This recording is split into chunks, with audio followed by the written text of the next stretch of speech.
Cravings ನೆನಪೇ ಇಲ್ಲ ಇವತ್ತು. ಮತ್ತೆ ಇದಕ್ಕೆ ನೀರನ್ನ ಹಾಕುವಂತಹ.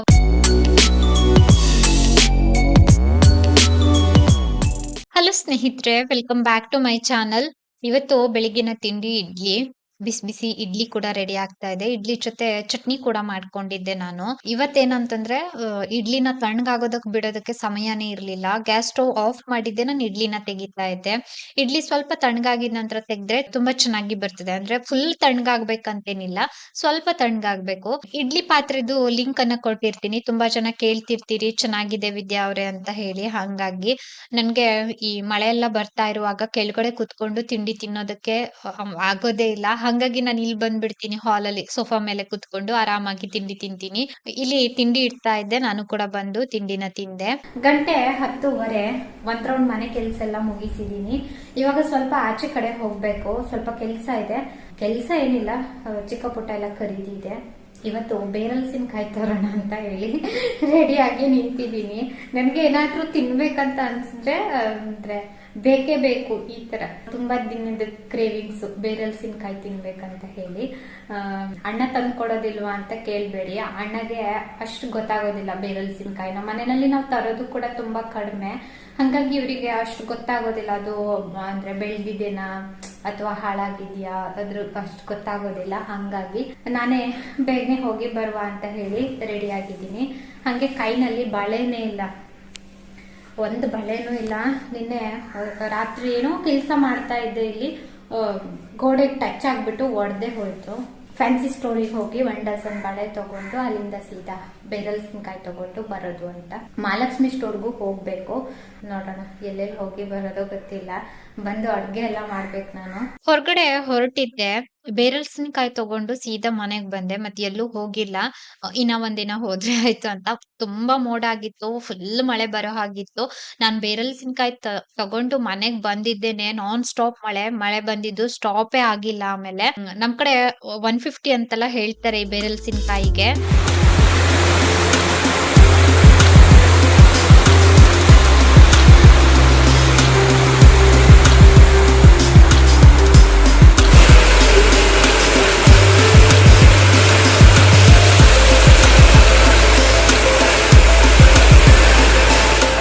ಬೇರಲ್ಸಿನಕಾಯಿ ತಂದು ಬೇರಲ್ಸಿನಕಾಯಿ ಸಾರು ಕೂಡ ಮಾಡ್ದೆ. ನಾನ್ ಅರ್ಧ, ಅಕ್ಕ ಅರ್ಧ, ಇಬ್ರುನು ಅರ್ಧ ಮಾಡ್ಕೊಂಡ್ವಿ. ಒಂದೆಲ್ಲ ಹಾಕಿ ಬೇರಲ್ಸಿನಕಾಯಿ ಸಾರು ಮಾಡಿದ್ರೆ ತುಂಬಾ ಪೀಸಸ್ ಆಗ್ತದೆ.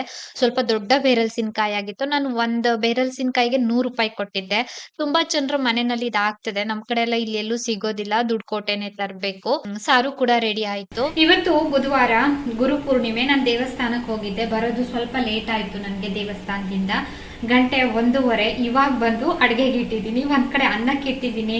ಇದೇನ್ ವಿದ್ಯಾ ಅವ್ರೆ ಇಷ್ಟು ದೊಡ್ಡ ಪಾತ್ರೆ ಇಟ್ಟಿದ್ದೀರಿ ಅಂತ ಕೇಳ್ಬೇಡಿ, ಚಿಕ್ಕ ಪಾತ್ರೆ ಯಾವ್ದು ಸಿಕ್ಕಿಲ್ಲ, ಅರ್ಜೆಂಟಿಗೆ ಇಟ್ಟಿದ್ದೀನಿ.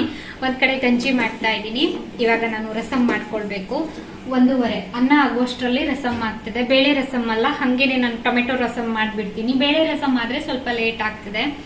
ತುಂಬಾ ದಿನ ಆಯ್ತು ಕ್ಯಾಮ್ರಾ ಮುಂದೆ ಬರ್ದೇನೆ ಅಲ್ವಾ. ನೀವು ಕೇಳ್ತೀರಿ ಅವಾಗ ಎಲ್ಲೂ ಹೋಗಿದ್ರಿ ವಿದ್ಯಾ ಅವ್ರೆ ಅಂತ.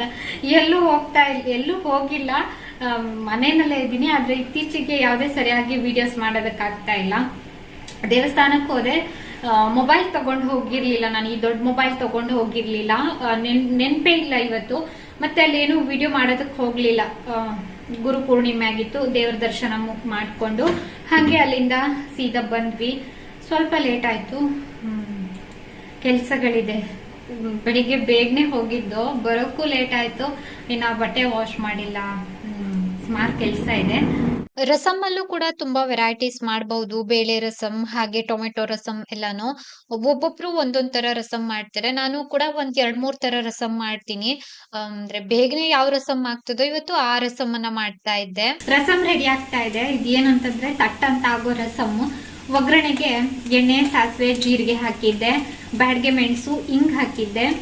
ಹಾಗೇನೆ ಅವೆಲ್ಲ ಸ್ವಲ್ಪ ಈ ಬೆಳ್ಳುಳ್ಳಿ ಎಲ್ಲ ಫ್ರೈ ಆಗಿದ್ದ ನಂತರ ಈರುಳ್ಳಿ, ಒಂದು ಚಿಕ್ಕ ಗಾತ್ರದ ಈರುಳ್ಳಿ, ಹಾಗೇನೆ ಒಗ್ಗರಣೆ ಸೊಪ್ಪು ಹಾಕಿದ್ದೀನಿ. ಈರುಳ್ಳಿ ಸ್ವಲ್ಪ ಫ್ರೈ ಆಗಿದ ನಂತರ ಟೊಮೆಟೊ ಹಾಕಬೇಕು. ಈಸಿ ರಸಮ್ ಇದು. ಟೊಮೆಟೊ ಸ್ವಲ್ಪ ಬೆಂದಿದ ನಂತರ ಇದಕ್ಕೆ ರಸಂ ಪುಡಿ ಎಲ್ಲ ಹಾಕಿ ಫ್ರೈ ಮಾಡಿ, ನೀರು, ಉಪ್ಪು, ಬೆಲ್ಲ ಎಲ್ಲ ಹಾಕಿ, ಕೊತ್ತಂಬರಿ ಸೊಪ್ಪು ಇದ್ರೆ ಕೊತ್ತಂಬರಿ ಸೊಪ್ಪೆಲ್ಲ ಹಾಕಿದ್ರೆ ಆಯ್ತು ರಸಂ ರೆಡಿ. ಸ್ವಲ್ಪ ತೆಂಗಿನ ತುರಿ ಅಷ್ಟೇನೆ. ಊಟ ಮಾಡೋದಕ್ಕೆ ತುಂಬಾ ರುಚಿಯಾಗಿರ್ತದೆ. ಇವ್ರಿಗೆ ತುಂಬಾ ಇಷ್ಟ. ನಮ್ಮ ಮನೆಯಲ್ಲಿ ಒಂದು ನಿಂಬೆ ಹಣ್ಣಿನ ಉಪ್ಪಿನಕಾಯಿ ಇದೆ, ಅದ್ರ ಜೊತೆ ಅಂತೂ ಒಂದೊಳ್ಳೆ ಕಾಂಬಿನೇಷನ್ ಈ ರಸಮ್. ಲಾಸ್ಟ್ ಟೈಮ್ ಮಾಡಿದ್ದೆ ಅಲ್ಲ ರೀ, ನಿಮ್ಗೆ ಇಷ್ಟ ಆಗಿದೆಲ್ಲ. ಅನ್ನ ಇನ್ನ ಬೆಂದಿಲ್ಲ, ಓಪನ್ ಪಾತ್ರೆನಲ್ಲಿ ಅನ್ನ ಬೇಯೋದಕ್ಕೆ ಸ್ವಲ್ಪ ಲೇಟ್ ಆಗ್ತದೆ. ನಮ್ಮ ಮನೆಯಲ್ಲಿ ನಾನು ಹೆಂಗೆ ಅಂದರೆ ಆಳ್ಸಿ ಎಲ್ಲ ಅಡುಗೆ ಮಾಡೋದಕ್ಕೆ ಪಟ ಪಟ ಅಂತ ಅಡುಗೆ ಮಾಡ್ತೀನಿ. ನಮ್ಮ ಮನೆಯವ್ರಿಗೆ ಮೊಸರು ಊಟೆಲ್ಲ ಆಗಿ ಬರೋದಿಲ್ಲ, ಹಾಗಾಗಿ ಅಲ್ವಾ ರೀ? ಖುಷಿ ಪಡಿ, ನಾನು ಹೆಂಗೆ ಅರ್ಜೆಂಟಲ್ಲೂ ಅಡುಗೆ ಮಾಡ್ಬೋದು. ಖುಷಿ ಇಲ್ಲ ನಾ. ಇನ್ನ ಒಂದು 5 ನಿಮಿಷದಲ್ಲಿ ರಸಮ್ ಕೂಡ ರೆಡಿ ಆಗ್ತದೆ, ಬಿಸಿ ಬಿಸಿ ಅನ್ನ ಕೂಡ ರೆಡಿ ಆಗ್ತದೆ. ತುಂಬಾ ಚೆನ್ನಾಗಿ ಇತ್ತೀಚೆಗೆ ಬ್ಲಾಗಲ್ಲಿ ಕೇಳ್ತಿದ್ರಿ, ಅಣ್ಣ ಎಲ್ಲಿ ವಿದ್ಯಾ ಅವರೇ, ಅಣ್ಣ ಎಲ್ಲಿ ಅಂತ. ಅಣ್ಣ ಇಲ್ಲೇ ಇದ್ದಾರೆ, ಸಂಸಾರದ ಟೆನ್ಷನ್ ಅಣ್ಣಗೆ, ಹಂಗಾಗಿ ಅಣ್ಣ ಕ್ಯಾಮ್ರಾ ಮುಂದೆ ಬರೋದಿಲ್ಲ, ಕಾಮಿಡಿ ಮಾಡ್ತಿರ್ತೀನಿ ಅಂದ್ರೆ. ಒಂದಿಷ್ಟು ಕೆಲಸಗಳು ನಡೀತಾ ಇದೆ, ಎಲ್ಲ ಟೈಮ್ನಲ್ಲಿ ಅವ್ರ ಮನೆಯಲ್ಲಿ ಇರೋದಿಲ್ಲ, ಅವ್ರದ್ದೇ ಆದಂತಹ ಕೆಲಸದಲ್ಲಿ ಅವ್ರು ಬ್ಯುಸಿ ಆಗಿರ್ತಾರೆ, ಹಾಗಾಗಿ ಸಿಗೋದಿಲ್ಲ. ತುಂಬಾ ಜನ ಕೇಳ್ತಿದ್ರಿ ಅಣ್ಣ ಎಲ್ಲಿ, ಇತ್ತೀಚೆಗೆ ವಿಡಿಯೋನಲ್ಲಿ ಬರ್ತಿಲ್ಲ ಅಂತೆಲ್ಲಾನು. ಇದಿಷ್ಟು ಸಮಾಚಾರ.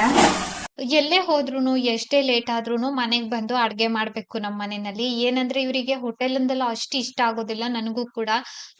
ಹಾಗಾಗಿ ನಾವು ಮನೆಯಲ್ಲೇ ಅನ್ನ ರಸಂ ತಿಂದ್ರುನು ಸರಿ, ಅಂದ್ರೆ ಸ್ವಲ್ಪ ಹೈಜಿನಿಕ್ ಆಗಿ ಊಟ ಮಾಡ್ಬೇಕು ಈ ತರ. ಹೊರಗಡೆ ಫುಡ್ ಎಲ್ಲ ನಾವು ಅಷ್ಟೊಂದು ಇಷ್ಟ ಪಡೋದಿಲ್ಲ ಮುಂಚೆಯಿಂದನು. ಅದೇನೋ ಗೊತ್ತಿಲ್ಲ, ಬರೇ ಅಂದ್ರೆ ಎಲ್ಲೂ ಕ್ಲೀನ್ ಇರೋದಿಲ್ಲ, ಈ ತರ ಒಂದ್ ಕುತ್ಕೊಂಡ್ ಬಿಟ್ಟಿದೆ ನನ್ ತಲೆನಲ್ಲಿ. ಬೆಲ್ಲ ಕಟ್ ಮಾಡೋದಕ್ಕೆ ಟೈಮ್ ಇಲ್ಲ, ಹಾಗಾಗಿ ಸಕ್ಕರೆ ಹಾಕ್ತಾ ಇದ್ದೀನಿ ರಸಮ್ಗೆ, ಒಂಚೂರು ಟೇಸ್ಟ್ ಬ್ಯಾಲೆನ್ಸ್ ಮಾಡೋದಕ್ಕೆ ಅಷ್ಟೇನೆ. ಸಕ್ಕರೆ ಅವಾಯ್ಡ್ ಮಾಡ್ಬೇಕು, ತಿನ್ಬಾರ್ದು. ತುಂಬಾ ಜನ ಹೇಳ್ತಾರೆ, ತುಂಬಾ ಜನ ಅಲ್ಲ ಎಲ್ಲರೂ ಹೇಳ್ತಾರೆ, ಆದ್ರೆ ನನ್ ಮಾತ್ರ ಸಕ್ಕರೆ ಬಿಡೋದಕ್ಕಾಗೋದಿಲ್ಲ, ಟೀ ಬಿಡೋದಕ್ಕಾಗೋದಿಲ್ಲ. ಎಲ್ಲಾನು ಅಂದ್ರೆ ಆರ್ಗ್ಯಾನಿಕ್ ತಿನ್ಬೇಕು ಅಂತ ಹೇಳಿ ನಮ್ಮನೆಯವರು ಅವಾಗ ಕ್ಲಾಸ್ ತಗೊಳ್ತಾರೆ, ಆದ್ರೆ ಆಗೋದಿಲ್ಲ. ಎಮರ್ಜೆನ್ಸಿ ಅಲ್ಲ, ಅರ್ಜೆಂಟ್ ಇರ್ತದೆ. ಯಾವಾಗ್ಲೂ ಅರ್ಜೆಂಟೇ ಇರ್ತದೆ, ರನ್ನಿಂಗ್ ಮಾಡ್ತೇ. ಇವತ್ತು ಬೆಳಿಗ್ಗೆ ಅಷ್ಟು ಮುಂಚೆ ಇದ್ರು ಏನು ಅಂದ್ರೆ ಬೇಸಿಕ್ ಮನೆ ಕೆಲಸ ಮುಗಿಸಿದ್ದೆ, ದೇವಸ್ಥಾನಕ್ಕೆ ಹೋಗಿ ಬೇಗನೆ ಬಂದು ಅಂದ್ರೆ ಬಟ್ಟೆ ಎಲ್ಲ ವಾಶ್ ಮಾಡಿದ್ರೆ ಆಯ್ತು ಅಂತ ಹೋಗಿದ್ದೆ.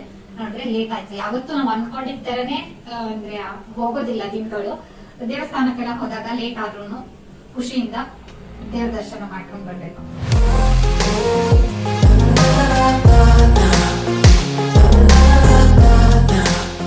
ಅಡುಗೆ ರೆಡಿ ಆಯ್ತು. ಅನ್ನ, ರಸಂ, ರಾಗಿ ಗಂಜಿ, ಉಪ್ಪಿನಕಾಯಿ ಇದೆ, ಹಪ್ಪಳ ಇದೆ. ಇಷ್ಟೇನು ಇವತ್ತು ಊಟಕ್ಕೆ. 1:30ಗೆ ಅಡುಗೆನ ಶುರು ಮಾಡಿದ್ದೆ. 2 ಗಂಟೆ ಅಷ್ಟರಲ್ಲಿ ಮುಗೀತು. ಅರ್ಧ ಗಂಟೆ ಅಷ್ಟರಲ್ಲಿ ಅನ್ನ, ರಸಂ, ಗಂಜಿ ಎಲ್ಲಾನು ಆಯ್ತು. ಅನ್ನ ಬೇಯೋದಕ್ಕೆ ಸ್ವಲ್ಪ ಲೇಟ್ ಆಯ್ತು. ಕುಕ್ಕರಲ್ಲಿ ಆಗಿದ್ದಿದ್ರೆ ಇನ್ನ ಸ್ವಲ್ಪ ಬೇಗನೆ ಆಗ್ತಾ ಇತ್ತು ಅಡುಗೆ. ಓಪನ್ ಪಾತ್ರೆ ಅಲ್ವಾ, ಹಾಗಾಗಿ ಸ್ವಲ್ಪ ಲೇಟ್ ಆಗ್ತದೆ. ಒಂದಿಷ್ಟು ಪಾತ್ರೆ ಇದೆ, ಪಾತ್ರೆ ಎಲ್ಲ ಆಮೇಲೆ ತೊಳ್ಕೊಳ್ತೀನಿ, ಮೊದಲಿಗೆ ಊಟ ಮಾಡ್ಕೊಳ್ತೀನಿ. ತುಂಬಾ ಹಸಿವೆ ಆಗ್ತಾ ಇದೆ. ಬೆಳಿಗ್ಗೆ ಒಂದು ಚೂರು ಅವಲಕ್ಕಿ ತಿಂದಿದ್ದೆ. ನನಗೆ ಈ ಪೆಪ್ಪರ್ ಅವಲಕ್ಕೆಲ್ಲ ಕಳಿಸಿದ್ರೆ ಅಷ್ಟು ಇಷ್ಟ ಆಗೋದಿಲ್ಲ. ಬೆಳಿಗ್ಗೆ ಮುಸ್ರಿ ತಿಂದು ದೇವಸ್ಥಾನಕ್ಕೆ ಹೋಗ್ಬಾರ್ದು, ರೈಸ್ ಐಟಮ್ ತಿಂದು ಅಂತ ಹೇಳಿ ಅವಲಕ್ಕಿ ತಿಂದಿದ್ದಾಗಿತ್ತು, ಸ್ವಲ್ಪ ತಿಂದಿದ್ದೆ. ಇವಾಗ ಹಸಿವೆ ಸ್ಟಾರ್ಟ್ ಆಗಿದೆ ನನಗೆ. ದೇವಸ್ಥಾನದಲ್ಲಿ ಅಷ್ಟೊತ್ತಿದ್ರು ಹಸಿವೆ ಅಂತ ಗೊತ್ತಾಗ್ಲಿಲ್ಲ. ಈ ಕುರ್ತಾನ ನಾನು ರಂಗೋಲಿ ಶೋರೂಮ್ ಅಲ್ಲಿ ತಗೊಂಡಿದ್ದೆ ಲಾಸ್ಟ್ ಟೈಮ್, ಆಫರ್ ಅಲ್ಲಿ ಹಾಕಿದ್ರಲ್ವಾ, ಅವಾಗ ಖರೀದಿ ಮಾಡಿದ ಕುರ್ತಾ ಇದ್ದು. ಚೆನ್ನಾಗಿದೆ ಡೈಲಿ ವೇರ್ ಮಾಡೋದಕ್ಕೆಲ್ಲಾನು. ಊಟಕ್ಕೆ ಬರ್ರಿ. ಏನ್ ಸಪ್ಪೆ ಮೋರೆ ಮಾಡಿದ್ರಿ ಇವತ್ತು? ಗುರುವಾರ ತಿಂಡಿ ರಾತ್ರಿ ಇವತ್ತು ಸೌತೆಕಾಯಿ ರವಾ ರೊಟ್ಟಿ ಮಾಡ್ತಾ ಇದ್ದೀನಿ. ಈ ಬಾಣ್ಲೆನಲ್ಲಿ ನಾನು ಸೌತೆಕಾಯಿನ ತುರಿದು ಹಾಕಿದ್ದೀನಿ, ಹಾಗೇನೆ ತೆಂಗಿನ ತುರಿ ಕೂಡ ಒಂದು ಅರ್ಧ ಕಪ್ ತಗೊಂಡಿದ್ದೀನಿ, ಒಂದು ಈರುಳ್ಳಿನ ಚಿಕ್ಕದಾಗಿ ಹೆಚ್ಚಿಟ್ಕೊಂಡಿದ್ದೀನಿ, ಒಂದು ಹಸಿಮೆಣಸಿನಕಾಯಿ ಹಾಕಿದ್ದೀನಿ, ಹಾಗೇನೆ ಕರಿಬೇವು ಹಾಕಿದ್ದೀನಿ, ಉಪ್ಪು ಮತ್ತೆ ಸಕ್ಕರೆ 1-2 ಸ್ಪೂನ್ ಹಾಕಿದ್ದೀನಿ, ಇನ್ನ ಉಪ್ಪು ಹಾಕಿದ್ದೀನಿ. ಹಾಗೇನೆ ಕೊತ್ತಂಬರಿ ಸೊಪ್ಪು ಕೂಡ ಹಾಕೊಳ್ಬೇಕು. ನಮ್ಮ ಮನೆಯಲ್ಲಿ ಇರ್ಲಿಲ್ಲ, ಹಾಗಾಗಿ ನಾನು ಕೊತ್ತಂಬರಿ ಸೊಪ್ಪು ಹಾಕಿಲ್ಲ. ಇದನ್ನ ಒಮ್ಮೆ ನೀಟಾಗಿ ಕೈನಲ್ಲಿ ಮಿಕ್ಸ್ ಮಾಡ್ಕೊಂಡು ನಾನು ಇಲ್ಲಿ ರವಾ ಹಾಕ್ತಾ ಇದ್ದೀನಿ. ನಾನು ಅಳತೆ ಏನ್ ತಗೊಂಡಿಲ್ಲ, ರವಾ ಎಷ್ಟು ಹಿಡಿಸ್ತದೆಯೋ ಅಷ್ಟು ರವಾನ ಹಾಕಿದ್ದೀನಿ. ಮತ್ತೆ ಇದಕ್ಕೆ ನೀರನ್ನ ಹಾಕುವಂತಹ ಅವಶ್ಯಕತೆ ಇರೋದಿಲ್ಲ. ಏನಕ್ಕೆ ಅಂತಂದ್ರೆ ಸೌತೆಕಾಯಿ ನೀರ್ ಬಿಟ್ಕೊಳ್ತದೆ, ಸೌತೆಕಾಯಿ ನೀರಲ್ಲೇ ಕಲ್ಸ್ಕೊಳ್ಬಹುದು, ಹಾಗಾಗಿ ಮತ್ತೆ ನೀರನ್ನ ಸೇರಿಸೋ ಅವಶ್ಯಕತೆ ಇಲ್ಲ. ಹಿಟ್ಟನ್ನ ರೆಡಿ ಮಾಡಿ 10 ನಿಮಿಷ ನಾನು ಮುಚ್ಚಿಟ್ಟಿದ್ದೆ. ಇವಾಗ ನಾನು ಇಲ್ಲಿ ಒಂದು ತವಾನ ಕಾಯೋದಕ್ಕೆ ಇಟ್ಟಿದ್ದೆ, ಸ್ವಲ್ಪ ಎಣ್ಣೆ ಸವರ್ಬಿಟ್ಟು ರೊಟ್ಟಿನ ತಟ್ಕೊಳ್ತಾ ಇದ್ದೀನಿ. ನನ್ಗೆ ಈ ತರ ಕೈನಲ್ಲೇ ರೊಟ್ಟಿನ ತಟ್ಬಿಟ್ಟು ಅಭ್ಯಾಸ ಇದೆ, ಹಾಗಾಗಿ ನಾನು ಈ ತರ ಅಂದ್ರೆ ಹಂಚಿನ ಮೇಲೆನೆ ಸೀದಾ ರೊಟ್ಟಿ ತಟ್ಕೊಂಡ್ ಬಿಡ್ತೀನಿ. ಎಷ್ಟು ತೆಳು ತೆಳುವಾಗಿ ಹಾಕೋದಕ್ ಸಾಧ್ಯನೋ ಅಷ್ಟು ತೆಳುವಾಗಿ ನಾನು ರೊಟ್ಟಿನ ತಟ್ಕೊಂಡೆ. ಇವಾಗ ಒಂದು ಮುಚ್ಚಳನ ಮುಚ್ಬಿಟ್ಟು ಬೇಯಿಸ್ಕೊಳ್ತಾ ಇದ್ದೀನಿ. ಒಂದ್ ಕಡೆ ಬೆಂದಿದ ನಂತರ ಇನ್ನ ಒಂದ್ ಕಡೆ ಟರ್ನ್ ಮಾಡಿ ಬೇಯಿಸ್ಕೊಳ್ತಾ ಇದ್ದೀನಿ. ನಾನು ಇವ್ರಿಗೆ ಹೇಳ್ತಾ ಇದ್ದೆ ರೀ, ಮೊದಲನೇ ರೊಟ್ಟಿ ಯಾವಾಗ್ಲೂನು ಚೆನ್ನಾಗಿ ಬರೋದಿಲ್ಲ, ಎರಡನೇ ರೊಟ್ಟಿ ಎಲ್ಲ ಚೆನ್ನಾಗಿ ಬರ್ತದೆ ಅಂತ. ನನ್ ಮಗ ಕೂಡ ಇದ್ದ ಈ ರೊಟ್ಟಿ ಮಾಡುವಾಗ, ಪಾಪು ಕೂಡ ಬಂದಿದ್ದ. ಹೌದು ಚಿಕ್ಕಮ್ಮ, ಮೊದಲನೇ ರೊಟ್ಟಿ ಯಾವಾಗ್ಲೂ ಚಂದ ಬರೋದಿಲ್ಲ ಅಂತ ಹೇಳ್ತಾ ಇದ್ದ. ಅವ್ರ ಮಮ್ಮಿ ಹೇಳಿದ್ದು ಅವ್ನ್ ಕೇಳಿಸ್ಕೊಂಡಿರ್ಬಹುದು. ಹಂಗಾಗಿ ತುಂಬಾ ಸಾಫ್ಟ್ ಆಗಿ ತುಂಬಾ ಚೆನ್ನಾಗಿ ಬರ್ತದೆ ಈ ರೊಟ್ಟಿ. ನಮ್ ಕಡೆ ಇವಾಗ ಈ ಸೌತೆಕಾಯಿ ಸೀಸನ್, ಕುಕುಂಬರ್ದು ಸೀಸನ್. ಏನಕ್ಕೆ ಅಂತಂದ್ರೆ ಈ ಕಾಸರಗೋಡು ಈ ಕಡೆ ಎಲ್ಲ ಬೆಳಿತಾರೆ. ಎಲ್ಲರೂ ತಂದು ಮಾರ್ಕೆಟ್ ಅಲ್ಲಿ ಇಟ್ಕೊಂಡಿರ್ತಾರೆ ತರಕಾರಿ ಮಾರೋದಕ್ಕೆ. ಈ ಸೌತೆಕಾಯಿ, ಹೀರೆಕಾಯಿ, ಬೆಂಡೆಕಾಯಿ ಎಲ್ಲಾನು. ಇವತ್ತು ತರ್ಸಿದ್ದೆ ನಮ್ಮ ಮನೆಯವ್ರ ಹತ್ರ ಸೌತೆಕಾಯಿ. ಈ ತರ ರೊಟ್ಟಿ ಮಾಡ್ಕೊಂಡು ತಿನ್ನೋ ಆಸೆ ಆಗಿತ್ತು. ಮತ್ತೆ ಇದಕ್ಕೆ ಚಟ್ನಿ ಏನು ಕೂಡ ಬೇಕು ಅಂತ ಅನ್ಸೋದಿಲ್ಲ. ಏನಕ್ಕೆ ಅಂತಂದ್ರೆ ನಾವು ಸ್ವಲ್ಪ ಸಿಹಿ ಹಾಕಿರ್ತೀವಿ ಅಲ್ವಾ, ಸಕ್ಕರೆ ಹಾಕಿರ್ತೀವಿ ಅಲ್ವಾ, ಹಂಗಾಗಿ ನಿಮ್ಗೆ ಬೇಕಂತಂದ್ರೆ ಸ್ವಲ್ಪ ತುಪ್ಪದ ಜೊತೆ ಕೂಡ ನಂಚ್ಕೊಂಡ್ ತಿನ್ಬಹುದು. ಸಾಫ್ಟ್ ಆಗಿ ತುಂಬಾ ಚೆನ್ನಾಗಿ ಬರ್ತದೆ ರೊಟ್ಟಿ. ಬೆಳಿಗ್ಗೆ ತಿಂಡಿಗೆಲ್ಲ ಮಾಡ್ಕೊಳ್ಬಹುದು. ಇತ್ತೀಚೆಗೆ ಚಪಾತಿ ಸ್ವಲ್ಪ ಕಡಿಮೆ ಮಾಡ್ಬಿಟ್ಟಿದೀನಿ. ಈ ತರ ಏನಾದ್ರೂ ಮಾಡ್ತೀನಿ, ರೊಟ್ಟಿ ಅಥವಾ ಗಟ್ಟಿ ಅವಲಕ್ಕಿ ಒಗ್ಗರಣೆ ಏನಾದ್ರೂ ಮಾಡ್ಕೊಳ್ತೀನಿ. ನಾನು ಒಂದ್ 5 ರೊಟ್ಟಿ ಆಗುವಷ್ಟು ಮಾಡಿದ್ದೆ. 6 ರೊಟ್ಟಿ ಆಗ್ತಾ ಇತ್ತು. ಇನ್ನು ಸ್ವಲ್ಪ ರವಾ ಹಿಡಿಸ್ತಾ ಇತ್ತು ಇದಕ್ಕೆ. ನಾನು ಜಾಸ್ತಿ ಮತ್ತೆ ಮಾಡೋದಕ್ ಹೋಗ್ಲಿಲ್ಲ, ಖಾಲಿ ಆಗೋದಿಲ್ಲ ಅಂತ. ಪುಟ್ಟ ರೊಟ್ಟಿ ಮಾಡಿದ್ದೆ ನಾನು. ಟೇಸ್ಟ್ ಚೆನ್ನಾಗಿ ಬಂತು. ನಮ್ಮನೆಯವರಿಗೂ ಕೂಡ ತುಂಬಾ ಇಷ್ಟ ಆಯ್ತು. ರಾತ್ರಿ 9:15 ತಿಂಡಿ ತಿಂದು ಕುಂತಿದ್ದೀನಿ. ಇವತ್ತು ಸೌತೆಕಾಯಿ ಹಾಕಿ ರವಾ ರೊಟ್ಟಿ ಮಾಡಿದ್ದೆ. ನೀವು ಕೂಡ ಒಮ್ಮೆ ಟ್ರೈ ಮಾಡಿ. ಟೇಸ್ಟ್ ಮಾತ್ರ ತುಂಬಾ ಚೆನ್ನಾಗಿ ಬರ್ತದೆ, ಸಾಫ್ಟ್ ಆಗಿ ತುಂಬಾ ಚೆನ್ನಾಗಿ ಬರ್ತದೆ. ಒಮ್ಮೆ ಟ್ರೈ ಮಾಡಿ ಆಯ್ತಾ. ಬೆಳಿಗ್ಗೆ ತಿಂಡಿಗೂ ಕೂಡ ಮಾಡ್ಕೊಳ್ಬಹುದು, ಇಲ್ಲ ಅಂತಂದ್ರೆ ಸಂಜೆ ಏನಾದ್ರೂ ಬೇಕಂತ ಅನ್ಸಿದಾಗ ಸ್ನಾಕ್ಸ್ ಆಗಿನೂ ಕೂಡ ಮಾಡ್ಕೊಂಡು ತಿನ್ಬಹುದು. ಅಂದ್ರೆ ಹೆಲ್ದಿ ಫುಡ್ ಇದೆಲ್ಲಾನು. ಯಾವಾಗ್ಲೂ ಸಾಮಾನ್ಯವಾಗಿ ಚಪಾತಿ ಮಾಡ್ತಾ ಇದ್ದೆ. ಇತ್ತೀಚೆಗೆ ಚಪಾತಿ ಮಾಡೋದನ್ನೇ ಕಡಿಮೆ ಮಾಡ್ಬಿಟ್ಟಿದೀನಿ. ಅದೇನೋ ಗೊತ್ತಿಲ್ಲ, ಚಪಾತಿ ಬೇಕು ಅಂತಾನೆ ಅನ್ಸೋದಿಲ್ಲ. ತುಂಬಾ ಕಡಿಮೆ, ತಿಂಗಳಿಗೊಮ್ಮೆ ಈ ತರ ಚಪಾತಿ ಮಾಡುವಂತದ್ದು. ಇವತ್ತು ಸ್ವಲ್ಪ ಬೇಗನೆ ತಿಂಡಿ ತಿಂದಿದ್ದಾಯ್ತು. 9:15 ಆಯ್ತು. ಹಾಗೆ ಕಿಚನ್ ಎಲ್ಲ ಕ್ಲೀನ್ ಮಾಡ್ಬಿಟ್ಟಿದೀನಿ. 8:00ವರೆಗೆ ತಿಂಡಿ ತಿಂದ್ಬಿಟ್ಟಿದ್ದೆ ಇವತ್ತು. ಇನ್ನ ಒಂದೇನಂತಂದ್ರೆ, ತುಂಬಾ ಜನ ನನ್ಗೆ ಆವಾಗ ಕಾಮೆಂಟ್ ಅಲ್ಲಿ ಕೇಳ್ತಾರೆ, ಇದು ಸೋಫಾದು ಕವರ್ದು ಲಿಂಕ್ ಕೊಡಿ ಅಂತ. ಈ ವಿಡಿಯೋನಲ್ಲಿ ಕೊಟ್ಟಿರ್ತೀನಿ ಆಯ್ತಾ. ಒಬ್ಬೊಬ್ರಿಗೇನೆ ಕೊಡೋದಕ್ಕಿಂತ ವಿಡಿಯೋದಲ್ಲಿ ಕೊಟ್ರೆ ನೀವು ಅಲ್ಲಿ ಕ್ಲಿಕ್ ಮಾಡಿದಾಗ ಲಿಂಕ್ ಓಪನ್ ಆಗ್ತದೆ. ಚೆನ್ನಾಗಿದೆ. ಇನ್ನ ನಾನು ಇವತ್ತಿನ ವ್ಲಾಗ್ ಅನ್ನು ಕೂಡ ಇಲ್ಲಿಗೆ ಎಂಡ್ ಮಾಡ್ತಾ ಇದ್ದೀನಿ.